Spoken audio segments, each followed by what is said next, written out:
teman-teman semua. Hai teman-teman. Bersama saya Kak Yomes dan gue. Oke. Hari ini kita akan memuji dan membesarkan nama Tuhan. Tetapi Kingdom Kids punya yel-yel loh ya. Kita akan yel-yel pagi ini ya. Oke. Hitungan ketiga mulai ya. 1, 2, 3. Kingdom Kids, Yes I am. Sekali lagi ya. Kingdom Kids, Yes I am. Wow, udah semangat semua nih hari ini ya. Sebelum kita memuji dan membesarkan nama Tuhan, kita terlebih dahulu untuk berdoa ya. Oke, mari kita berdoa. Lipat tangannya dan tutup mata ya. Tuhan Yesus, terima kasih. Pagi hari ini kita akan memuji dan membesarkan nama-Mu Tuhan. Terima kasih untuk kesempatan ini. Persiapkan kami untuk kami serius Tuhan memuji dan membesarkan nama-Mu. Di dalam nama Tuhan Yesus kami mengucap syukur dan berdoa. Haleluya. Amin. Oke, kita akan belajar lagu baru ya pagi ini. Oke Gwen, siap? Siap.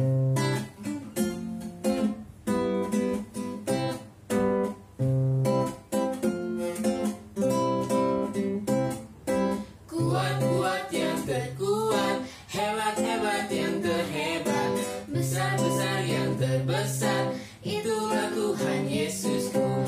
Kuat-kuat yang terkuat, hebat-hebat yang terhebat, besar-besar yang terbesar, itulah Tuhan Yesusku. Yesus yang terkuat, Yesus yang terhebat, Yesus yang terbesar-besar, Tiada tandingannya. Kuat-kuat yang terkuat, hebat-hebat yang terhebat, besar-besar yang terbesar, itulah Tuhan Yesusku. Kuat-kuat yang terkuat, hebat-hebat yang terhebat, besar-besar yang terbesar, itulah Tuhan Yesusku. Yesus yang terkuat, Yesus yang terhebat, Yesus yang terbesar-besar, tiada tandingannya. Yesus, Yesus yang terkuat, Yesus yang terhebat, Yesus yang terbesar-besar, tiada tandingannya. Yesus, Yesus yang terkuat, Yesus yang terhebat, Yesus yang terbesar-besar, tiada tandingannya. Tiada tandingannya. Tiada tandingannya. Tiada tandingannya. Wow. Nah, adik-adik, kita akan mendengarkan firman Tuhan ya. Tapi sebelumnya kita akan berdoa terlebih dahulu. Dan kita akan menyanyikan sebuah lagu.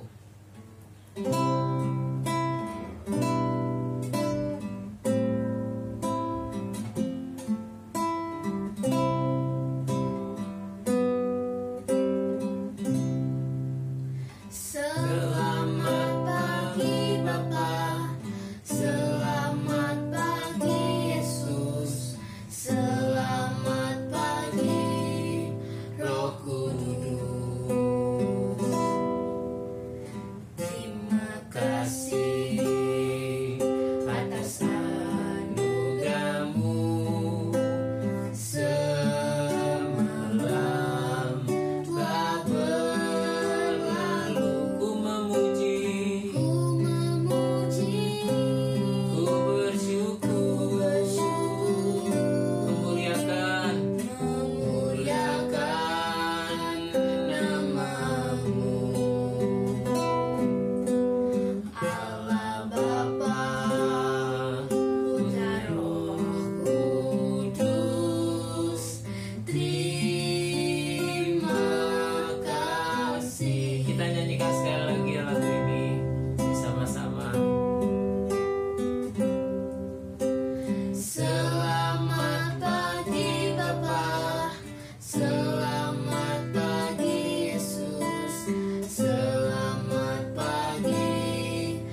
kasih Tuhan untuk hari ini. Kami sudah memuliakan nama-Mu Tuhan. Sebentar lagi kami akan mendengarkan firman-Mu. Berkati kakak yang akan menyampaikan firman-Mu Tuhan. Terima kasih Tuhan. Kami sudah berdoa dan mengucap syukur. Haleluya. Amin. Amin. Oke, halo, apa kabar teman-teman yang ada di rumah? Kakak sangat bersyukur kita masih dapat berkumpul hari ini semua karena anugerah Tuhan. Sebelumnya kakak mau copot masker dulu ya. Oke, jadi masker ini kita perlu tahu setelah kita habis pakai, kita harus membuangnya di tempat sampah ya. Jangan ditaruh sembarangan. Itu sama aja dengan menyebarkan virus ya. Kasihan orang-orang yang kena virus cuma karena keteledorannya kita sendiri, oke? Nah, jadi teman-teman, hari ini atau bulan ini kita memperingati akan hari ulang tahun bangsa kita ya, 76 tahun bangsa kita ini sudah merdeka. Kita merayakannya dari Sabang sampai Merauke. Kita merasakan bagaimana pesta ulang tahun walaupun hanya melalui online. Kita melihat ada upacara di YouTube, kita melihat juga ada berbagai macam lomba-lomba yang melalui virtual atau melalui Zoom. Nah, itu luar biasa. Jadi bulan ini mari kita merenungkan bagaimana perjuangan daripada para pahlawan yang telah gugur mendahului kita, yang telah berjuang untuk supaya kita meraih kemerdekaan ini. Teman-teman, kalau pahlawan kita nggak berjuang, kita sampai sekarang nggak akan menikmati hasil dari kemerdekaan ini, hasil dari apa yang sudah kita rasakan bahkan sampai hari ini. Untuk itu mari kita bersyukur akan semua perjuangan mereka, kita mengingat akan semua hal yang terbaik yang mereka berikan. Mereka bercucuran darah, bahkan keluarga daripada pahlawan juga menjadi korban, tetapi mereka tetap berjuang mempertahankan kemerdekaan kita Indonesia. Di Alkitab ada juga para pahlawan yang berjuang untuk memperoleh kemerdekaan. Teman-teman, kemerdekaan itu kalau nggak ada perjuangan, ya nggak ada hasilnya, ya nggak merdeka. Tapi karena ada perjuangan, akhirnya mengalami yang namanya kemerdekaan. Beberapa contoh banyak di Alkitab, dan yang terutama ya Tuhan Yesus yang berjuang untuk supaya kita merdeka daripada kuasa dosa dan maut, dari segala kutuk dan sakit penyakit. Untuk itu mari kita juga mengingat akan semua hal yang terbaik yang Tuhan Yesus sudah lakukan dalam hidup kita. Pada hari ini kita akan masuk di dalam poin mengenai Raja Daud. Bagaimana dia menjadi pemimpin dan bagaimana dia memimpin dan bagaimana dia disebut pahlawan. Kita mungkin sudah pernah mendengar bahwa Raja Daud sebelum dia menjadi seorang raja, dia sudah jadi pahlawan. Dia sudah mengalahkan Goliat, dia sudah bertempur dan akhirnya memberi kemenangan bagi orang Israel. Walau dia hanya seakan-akan orang lihat, wah dia hanya seorang anak kecil, anak remaja yang tidak tahu apa-apa. Tetapi dia datang melawan Goliat bersama dengan Tuhan yang membela dia. Nah, setelah dia menjadi raja, dia juga memiliki yang namanya semangat untuk berjuang. Dia juga memiliki hal yang dia ingin berikan kepada orang lain, yaitu semangat juangnya. Untuk itu, teman-teman, dia memilih 3 pahlawan. Nah, 3 pahlawan ini yang disebut dengan Triwira. Dia memberikan semangat bagaimana berjuang kepada mereka. Teman-teman, perjuangan mereka juga perlu kita acungi jempol. Triwira yang pertama yang bernama Isbaal, orang Hakmoni, atau artinya engkau membuatku berhikmat. Ya, ini arti namanya Isbaal ya. Engkau membuat aku berhikmat. Terus yang kedua Eleazar, atau Allah telah menolong. Terus yang terakhir Sama, orang Harari. Isbaal ini yang pertama ya, Isbaal ini atau yang disebut Yasobam, dia itu orang Hakomi, atau dia menjadi kepala daripada Triwira, ketuanya ya. yang mengepalai daripada 3 orang ini. Namanya Isbaal atau Yasobam. Raja Daud mengangkatnya menjadi kepala Triwira karena kegigihannya dalam berperang melawan tentara Filistin atau orang Kanaan. Alkitab mengatakan bahwa ia mengayunkan tombaknya dan menikam mati 300 hingga 800 orang dalam satu kali pertempuran. Wow, itu luar biasa ya. Jadi sekali dia pukul itu ratusan orang mati. Sekali dia mengayunkan tombaknya ya. Jadi teman-teman, ini orang yang pertama nih yang Raja Daud berikan dia kekuasaan. Bagaimana dia bisa menjadi kepala daripada timnya dia. Terus yang kedua, Eliasar. Eliasar ini termasuk daripada Triwira ini. Ia setia dan ya selalu bersama-sama dengan Daud. Ketika orang Israel telah pergi mengundurkan diri meninggalkan Daud, Eliasar bukan hanya setia dan berani, namun Eliasar juga sangat gigih dalam membela Daud. Jadi dia memukul orang Filistin sampai tangannya lesu dan tangannya itu melekat pada pedangnya. Nah, Tuhan memberikan kemenangan pada Eliasar hari itu, kemenangan yang besar. Jadi ini Eliasar ini orang luar biasa ya.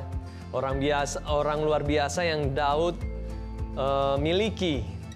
Terus orang yang ketiga yang tadi kakak bilang namanya Sama. Ya, nama bapaknya Age ya. Nah, Sama anak Age ini juga dalam pertempuran semua orang Israel itu kabur meninggalkan mereka. Tetapi Sama memiliki keteguhan hati. Teguh ya. Bagaimana kita sekarang kan temanya kalau Indonesia teguh, Indonesia maju. Nah, Sama ini mempunyai karakter yang dimiliki, yaitu teguh. Dia teguh hati dan setia untuk menemani dan mendukung Daud ketika semua orang meninggalkan mereka. Walau ia hanya berdiri di tengah-tengah ladang, ya, di tengah ladang ada kacang, ada jelai. Namun ia berhasil mempertahankan ladang itu dari orang Filistin. Nah, jadi inilah yang membuat Raja Daud itu benar-benar menyanjungi mereka. Raja Daud berhasil membuat mereka menjadi pemimpin. Nah, jadi itu ya. Terus kenapa? Apa yang dilakukan oleh Triwira ini sehingga mereka benar-benar berharga bagi Daud, ya.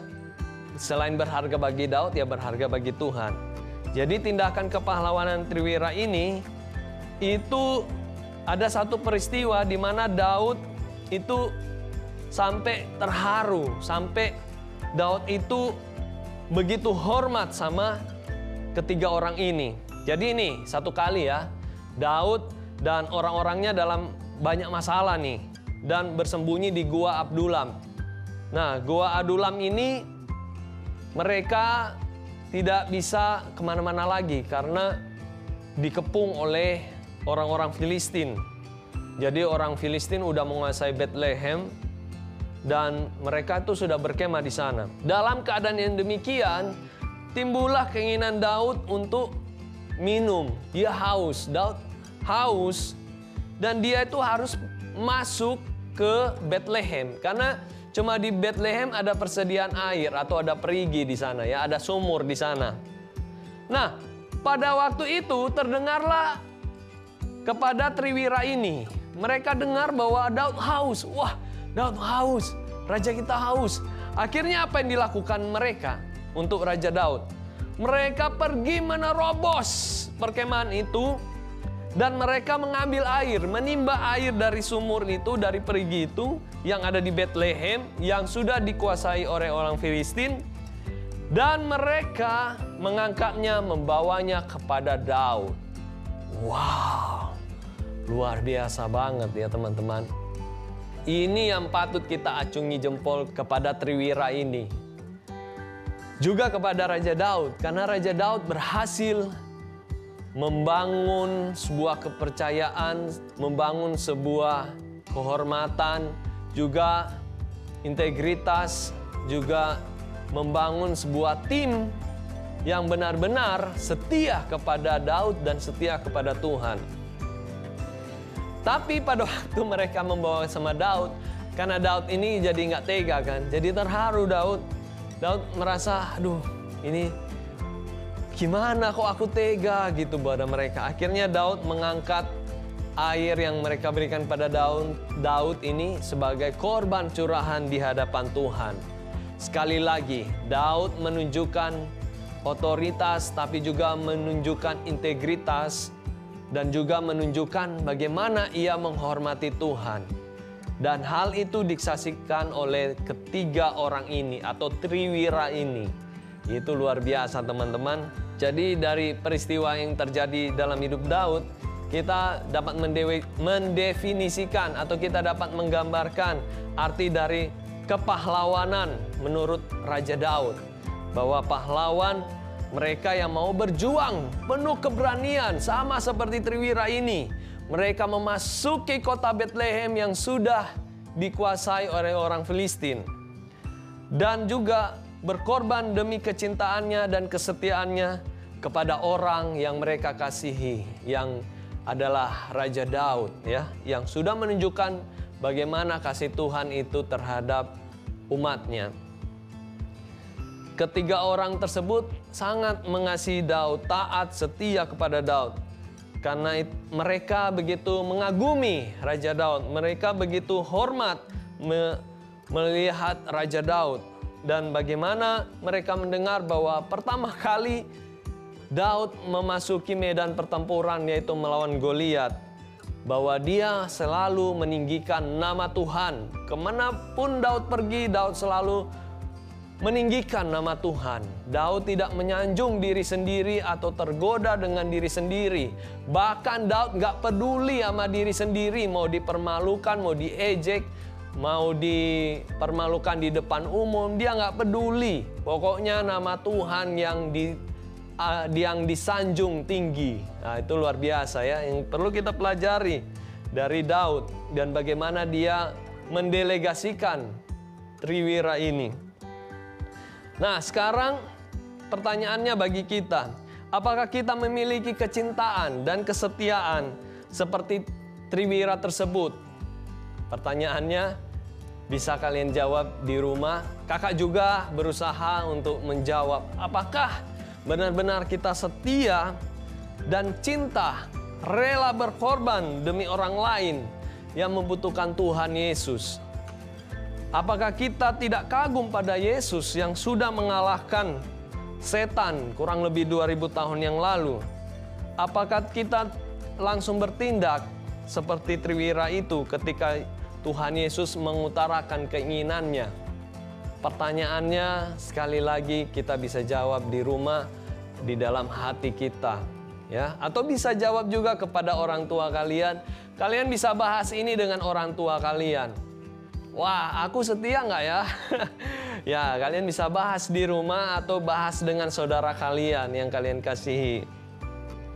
Terus selain triwira itu juga ada 30 orang yang setia terhadap Daud. Ada juga Abisai dan juga ada yang namanya Benaya di sana. Jadi ada banyak orang juga yang selalu mensupport Daud ya. Jadi dari hal ini kita belajar dari Daud. Yang pertama, Daud berhasil membuat pemimpin yang baru. Teman-teman, pada waktu nanti kalian memasuki SMP, memasuki SMA, kalian pasti juga akan dimuridkan oleh kakak-kakak rohani kalian. Itu bukan berarti kalian harus, wah, aku harus taat lagi, aku harus belajar hormat lagi. Maksudnya adalah melatih kalian supaya kalian bisa kuat, sabar, teguh, dan maju dalam menghadapi hidup ini, ya. Itu teman-teman. Jadi kakak harap nggak sia-sia apa yang diajarin oleh kakak-kakak Kingdom Kids Dan nanti pada waktunya kalian akan terus bertumbuh di dalam Tuhan. Terus yang kedua, Daud tidak bekerja sendiri, namun dia bekerja sama. Daud kemanapun dia pergi, dia berada, dia selalu cari partner.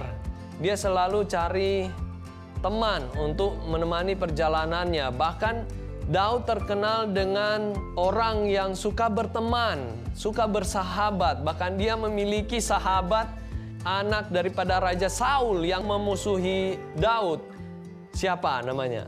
Anak Raja Saul yang berteman, bersahabat dengan Daud. Ya, namanya Yonatan ya. Dari antara teman-teman ada yang namanya Yonatan, ya dia temannya Daud. Kalau ada teman sekolah nama Daud, ya namanya sama. Ya, Daud suka berteman dengan Yonatan. Daud itu selalu tidak bekerja sendiri. Dia selalu pengen punya sahabat, punya teman. Jadi ini ya, kalau kita sudah antisosial, kita nggak pengen berteman dengan siapa-siapa, wah itu perlu dipertanyakan, perlu ditumpang tangan, minta Kak Naomi, minta Kak Dian, minta Kak Amel, minta kakak-kakak, Kak Michael, Kak Gerson juga untuk doakan kalian, supaya kalian benar-benar nggak antisosial, nggak egois ya. Oke, terus yang ketiga ya. Jangan gini dong, kalau begini 6 berarti. Yang ketiga, Daud itu menghargai orang lain yang dipimpinnya. Kalau Daud tidak menghargai orang lain yang dipimpinnya, otomatis Daud pun tidak akan dihargai oleh siapapun yang ada di sekitarnya. Karena dia nggak menghargai orang lain. Tapi kita lihat, selain Triwira, ada juga Benaya. Dan juga ada 30 orang yang lain, ada Abisai. Jadi kita perlu melihat bagaimana Daud itu dia bisa menghargai orang lain. Teman-teman, waktu kalian ada di rumah, kalian bersama keluarga kalian, kalian harus melihat hal ini bahwa perlu untuk kita saling menghargai. Menghargai orang tua kita. Kalau kita nggak menghargai orang tua kita yang telah bersusah payah, berjuang, teguh, supaya kita bisa sekolah, supaya kita bisa ikut Zoom, supaya kita bisa ibadah. Mereka yang memberikan kita doa bahkan. Kita harus menghargai mereka. Terus yang kedua, kita menghargai ya saudara kita, kakak adik kita yang ada di rumah, sepupu kita. Mungkin juga ada kakek nenek kita, semua keluarga kita. Juga ada teman-teman kita yang perlu untuk kita menghargai mereka. Jangan suka bully teman-teman. Karena nggak enak itu dibully. Kalau kita nggak mau dibully, ya kita jangan membuli orang lain ya. Wah, jadi itu yang perlu kakak ingatkan hari ini. 3 poin ini aja yang perlu kita belajar dari Raja Daud. Yang pertama, Raja Daud berhasil dalam membuat pemimpin baru. Yang kedua, Daud tidak bekerja sendiri, tetapi dia selalu bekerja sama. Dan yang tiga, Daud menghargai orang yang dipimpinnya. Kakak berdoa supaya kalian benar-benar menjadi pemimpin masa depan. Pemimpin yang bisa, yang teguh, yang kuat untuk menghadapi semua masalah kehidupan yang ada. Mari kita berdoa. Bapa di sorga, hamba-Mu berdoa supaya teman-teman yang ada di rumah, kami semua tidak terkecuali, biarlah Tuhan tangan-Mu tertumpang di atas kepala kami semua. Sehingga ya Tuhan kami diurapi menjadi pemimpin-pemimpin yang teguh. Pemimpin-pemimpin yang maju. Pemimpin-pemimpin yang kuat di dalam menghadapi kehidupan ini ya Tuhan. Semua tantangan, rintangan, apapun cobaan, godaan yang kami hadapi, kami percaya Tuhan Yesus sumber kekuatan kami. Tidak ada kekuatan yang lain, apalagi kekuatan diri kami sendiri yang tidak mampu. Tetapi kekuatan daripada Tuhan Yesus mengurapi kami semua sampai selama-lamanya. Kami meteraikan ibadah kami hari ini hanya di dalam satu nama, yaitu nama Tuhan Yesus Kristus, penguasa, pencipta alam semesta ini. Tuhan yang kami puja. Terima kasih. Haleluya. Amin. Oke teman-teman, ibadah kita sudah berakhir, tetapi hubungan kita dengan Tuhan tidak akan pernah berakhir. Hubungan kita, kakak dan kalian, tidak berakhir. Kita masih bisa ketemu lewat ibadah Zoom, dan juga kita masih bertemu lewat WA ya. Oke, itu aja pesan-pesan kakak hari ini. Tuhan Yesus memberkati. Shalom. Merdeka! Kingdom Kids, yes I am. Yes I am. Yes I am. God bless.